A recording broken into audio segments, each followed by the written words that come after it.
Olá, irmãos, Pai seja com todos, amém? Espero que todos estejam bem. Hoje nós vamos continuar no nosso estudo sobre o Espírito Santo, né? Nós já falamos que ele é uma pessoa, que ele faz parte da Santíssima Trindade, ele é a terceira pessoa da Santíssima Trindade, mas isso não significa uma hierarquia, né? Ele não está em terceiro lugar, em terceiro plano, ele é tão importante quanto Jesus e quanto Deus, né? Eles formam a Santíssima Trindade. Então, assim, né? Ele é uma pessoa, ele tem sentimentos, né? Que nós devemos valorizar. Nós falamos também sobre as manifestações do Espírito Santo, que ele se fez presente lá no Antigo Testamento, desde Gênesis, né, quando diz que o Espírito pairava sobre as águas, ele agia, né, em determinadas pessoas, em determinados profetas, e no Novo Testamento, que é quando a gente ouve falar mais sobre o Espírito Santo, né, quando houve lá o batismo, né, que Jesus disse que ao subir aos céus ele deixaria um consolador. Então o Espírito Santo, ele é o nosso consolador, ele é o nosso ajudador, ele nos ensina, né? Ele fala conosco, ele intercede por nós. Então é uma pessoa muito importante e que nós devemos valorizar. Hoje nós vamos falar sobre a importância do batismo com o Espírito Santo, né? Jesus ordenou aos discípulos que esperassem em Jerusalém até que fossem revestidos de poder. A gente vê essa passagem lá em Lucas 24, no versículo 49. Mas por quê? Né? Qual a importância deles buscarem essa experiência, né? O batismo com o Espírito Santo? Nós podemos começar a entender isso, essa importância, ao ler Marcos 16, no versículo 17, que diz assim: e estes sinais seguiriam aos que creem em meu nome, expulsarão demônios, falarão novas línguas, pegarão nas serpentes, e se beberem alguma coisa mortífera, não lhes fará dano algum, e porão as mãos sobre os enfermos e os curarão. Esse versículo comprova o que foi dito no item anterior, né, sobre as manifestações que seriam realizadas pelos salvos após a glorificação de Jesus. Juntos, os discípulos, eles tinham muito mais poder de fogo, ou seja, eles podiam atingir um número maior de pessoas com a sua pregação e operar incontáveis milagres entre elas. E não só isso, os discípulos, eles fariam novos discípulos, que por sua vez fariam outros e outros, até chegar aos nossos dias, como tem sido feito. A importância desse batismo, ela pode ser comprovada pelo simples fato de que Jesus fez questão de falar sobre isso em suas últimas palavras, né? A gente pode ver isso lá em Atos 1, no versículo 4 ao 9. Né? Jesus, ele combinou a promessa de poder com o propósito do poder. Isso quer dizer que a promessa consistia em quê? Em receber o poder por intermédio do batismo com o Espírito Santo. E o propósito estava em que os crentes servissem como testemunhas de Cristo. Então, o batismo com o Espírito Santo é um revestimento de poder para curar enfermos, expulsar demônios, né? Tudo aquilo que está descrito lá no livro de Marcos. No livro de Hebreus 13, no versículo 8, nós encontramos que Jesus Cristo é o mesmo ontem, hoje e eternamente. Inclusive, esse é o lema da nossa igreja, né? Então, esse texto, que é o lema da nossa igreja, mostra que Jesus, ele não muda e ele não mudará. Ele permanece batizando com o Espírito Santo e continuará fazendo isso até a sua volta, do mesmo jeito que continua sendo o Salvador e aquele que cura. Mas nos resta uma pergunta: para quem é esse batismo? Quem é merecedor de receber esse precioso presente de Deus? Nenhum dos benefícios da cruz depende de merecimento daqueles que o recebem. Ou seja, nós não merecemos né, o sacrifício da cruz. Então, do mesmo modo como a salvação estava direcionada a toda a humanidade e a recebe quem crê e aceita Jesus como seu Salvador, o Espírito Santo é para todos os salvos, ou seja, todos aqueles que creem em Cristo Jesus, que acredita, que aceita, o batismo Espírito Santo é para todas essas pessoas.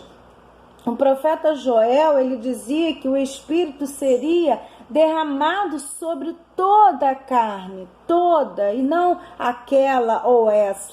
A gente vê essa passagem lá em Joel 2:28, e isso incluía os não-judeus, como podemos ver no versículo 29, que diz que também sobre os servos e sobre as servas, naqueles dias derramarei o meu Espírito Santo. Então, se nós analisarmos bem, né, os servos eram pessoas de outras nações que serviam aos judeus como empregados, e foi dado a eles também essa oportunidade.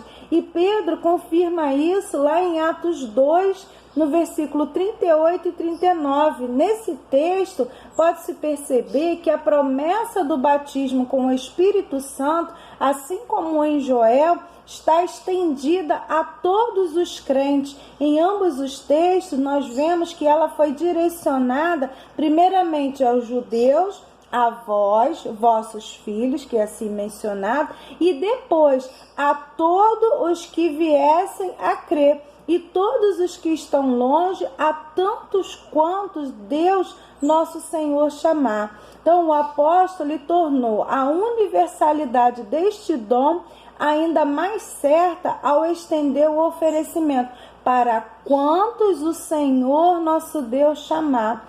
Então, essa extensão remove qualquer dúvida que um crente possa, né, ter em sua mente quanto a esse dom ser para ele, ou seja, esse dom é para todos, não é só para pastor, não é só para líder, não é só para diaconato, não, é para todos. Se Deus chamou você para a salvação, Jesus irá enchê-lo com o Espírito Santo. Não existe uma lei de caducidade para esta promessa, ou seja, essa promessa é permanente. Enquanto Deus chamar, Jesus batiza.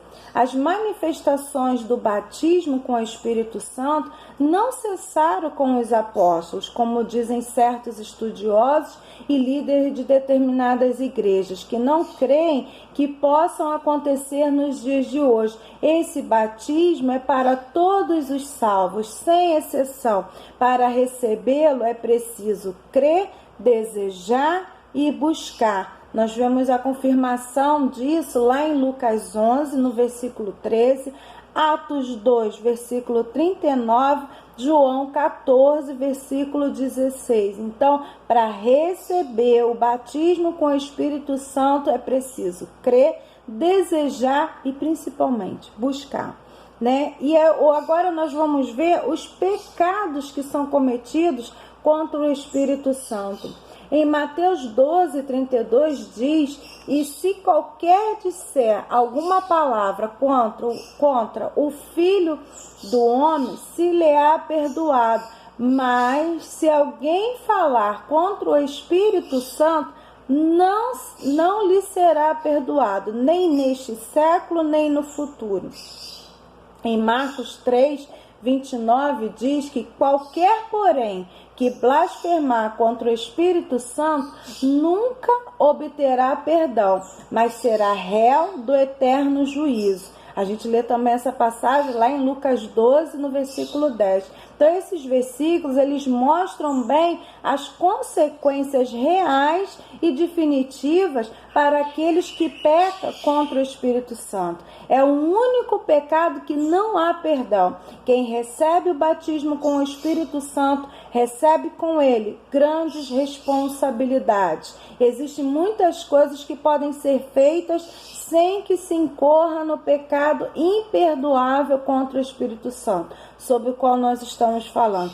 Porém, outras são inaceitáveis a Deus.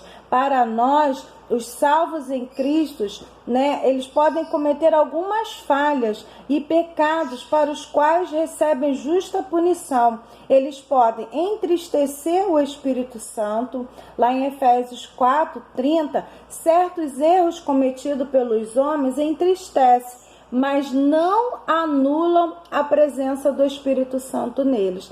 Este os avisa para não entrarem por certos caminhos e, quando não é ouvido, se entristece. O ser humano, segundo o apóstolo Paulo, diz no capítulo 4, lá de sua carta aos Efésios, não deve ser como meninos inconstantes, levados por todo o vento de doutrina. Não deve andar como os gentios, na vaidade de sua mente e entenebrecidos no entendimento. Não deve dar lugar ao diabo e fugir das coisas com ira, furto, palavras torpes, amargura, cólera, gritaria, blasfêmia e malícia, as quais devem ser tiradas de sua vida. A gente vê lá nos versículos 25, 29 e 31.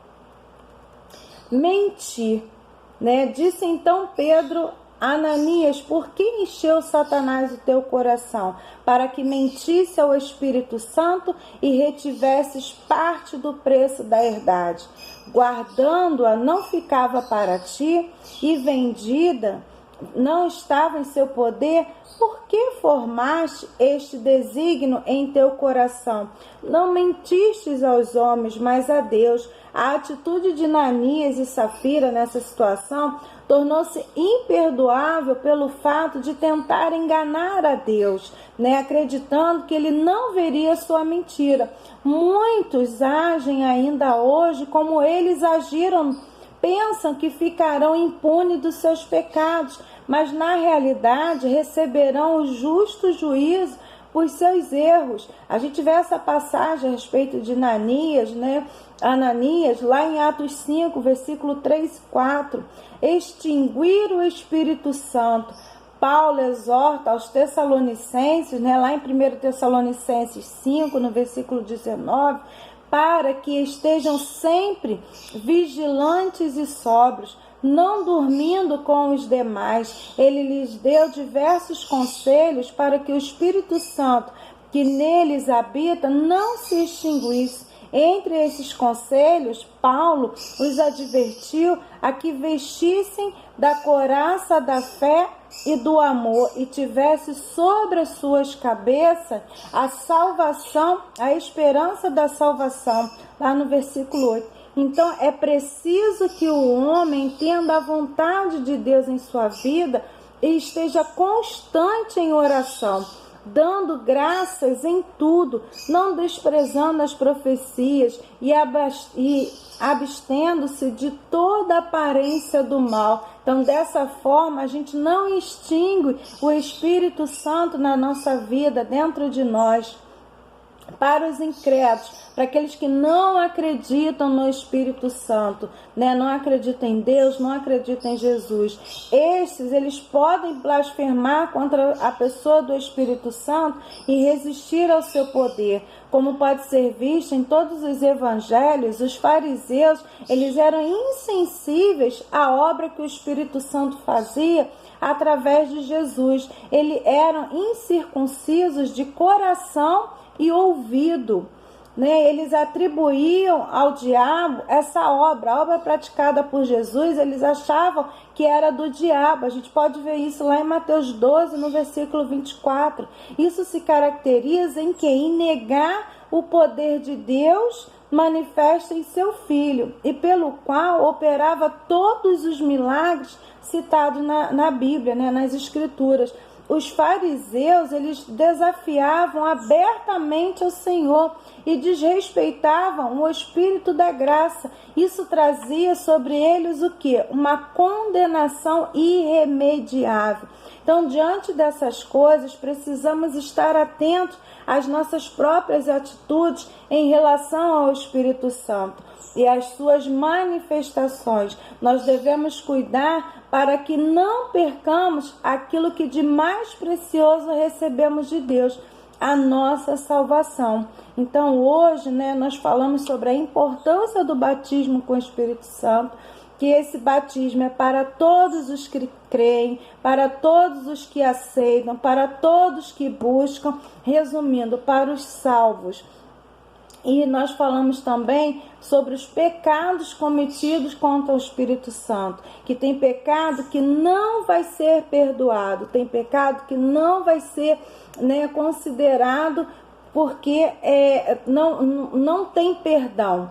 Né? Alguns pecados, algumas falhas, né, os crentes eles podem até cometer, que eles receberão o quê? A justa punição, que é entristecer o Espírito Santo, que é quando nós fazemos algo que entristece o Espírito Santo, né? Mentir, conforme foi citado, né, que Ananias e Safira fizeram, né? Isso também entristece o Espírito Santo, né? Nós vamos receber o juízo sobre isso, extinguir o Espírito Santo, né? Cometer atitudes, atos que fazem com que o Espírito Santo saia de nós, mas não podemos nunca blasfemar contra o Espírito Santo. É um pecado imperdoável, né? Ou seja, não tem perdão.